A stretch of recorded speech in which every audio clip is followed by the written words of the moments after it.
Ang isang mabuting tao, kayang magtiis ng sobra-sobra.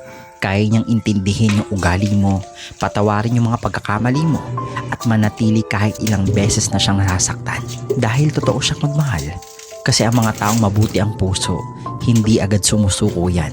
Hanggat kaya pa nilang ayusin, lalaban at lalaban yan. Para sa taong mahal nila. Pero may isang bagay na madalas nakakalimutan ng tao, na kahit gaano kabait ang isang tao, napapagod din yan. Napapagod umintindi, napapagod umasa, napapagod maging okay sa mga bagay na unti-unting sumisira sa kanya. At kapag dumating yung araw na napagod na siya ng tuluyan, doon mo marirealize na yung taong akala mong laging nandyan, kaya ka rin palang iwan. At ang pinakamasakit doon, hindi siya aalis ng galit. Hindi siya aalis na naghihigante o gusto kong saktan pabalik.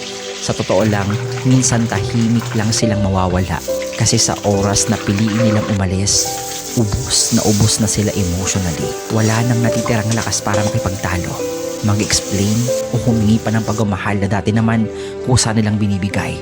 Kaya habang may taong mabuti pang nananatili sa buhay mo, huwag mong abusuhin yung pagmamahal nila.